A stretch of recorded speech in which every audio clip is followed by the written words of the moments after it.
Railway के platform या और अन्य कई सार्वजनिक जगहों पर हम देखते हैं कि कुछ बच्चे हमारे पास आ जाते हैं, हाथ फैलाते हैं और हम में से ज़्यादातर लोग कई बार इन्हें कुछ न कुछ थमा भी देते हैं।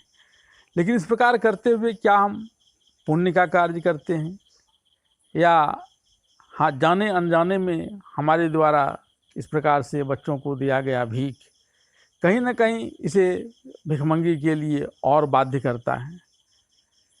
दरअसल पिछले कुछ दिनों से धनबाद के पास, वहाँ बाल संरक्षण गृह के पास कुछ बच्चे उनके सामने लाए गए। ये बच्चे भीख मांगने का काम किया करते थे और जब इनसे विशेष पूछताछ की गई तो एक बड़ा खुलासा हुआ।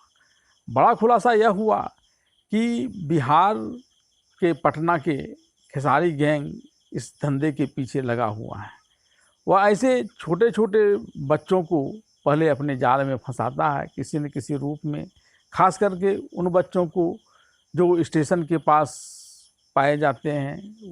कोई अपने माँ बाप से बिछड़ा हुआ होता है, कोई अपने माँ बाप से रूठ कर अपने घर से भागा हुआ होता है और उन्हीं लोगों को वह गैंग फंसाता है। फिर उसे नशे की लत लगाता है। नशे की लत इसलिए लगाता है ताकि उसे कुछ न कुछ पैसे की ज़रूरत पड़े और इसके लिए वह भिखमंगी या इसके द्वारा और जो छोटे मोटे आपराधिक कार्य कराए जाते हैं उसके लिए वह सहज ही तत्पर हो जाए। इस गैंग में महिलाएं भी हैं। वे आसानी से छोटे बच्चे को बहला फुसला लेती हैं और कई प्रकार के प्रलोभन देकर उनसे गलत काम करवाया जाता है। तो ऐसे में यह सोचना होगा कि क्या हम ऐसे बच्चों को जो सार्वजनिक स्थल पर इस प्रकार से हमारे आगे हाथ फैलाते हैं, भिखमंगी करते हैं, हमें उनको कुछ देना चाहिए या नहीं देना चाहिए। हालांकि इस प्रकार की भिखमंगी कराने वाले गैंग के ऊपर कार्रवाई करने के लिए जुवेनाइल जस्टिस एक्ट में सज़ा का भी प्रावधान है, जिसके तहत ऐसे काम कराने वाले लोगों के ऊपर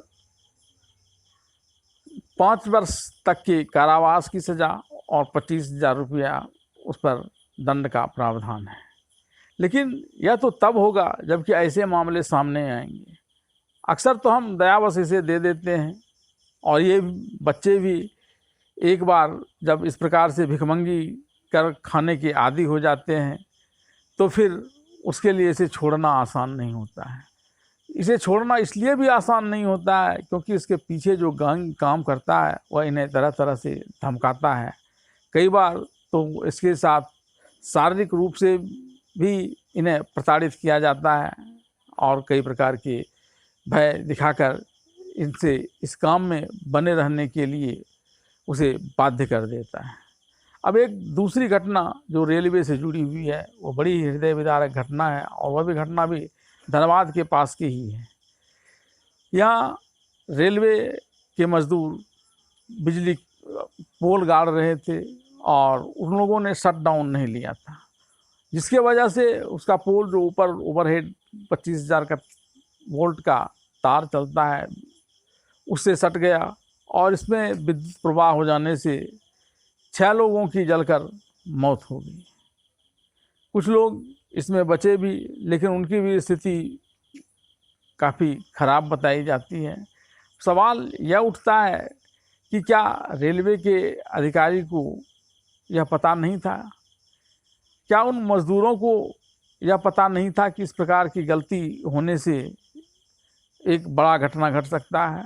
मज़दूरों की तो खैर छोड़िए, उसको उतना ज्ञान हो या नहीं हो, लेकिन उससे जो ऊपर के अधिकारी हैं जो ऐसे काम को करवाते हैं, चाहे वो ठेकेदार रहे या फिर रेलवे प्रशासन रहे, उन्होंने इसे लेकर कुछ नहीं किया। नतीजा उस विद्युत के प्रवाह में आकर 13 मजदूर जो उस पोल को गाड़ रहे थे उसमें से 6 लोगों की जिंदा जलकर की मौत हो गई और कई लोग घायल हो गए।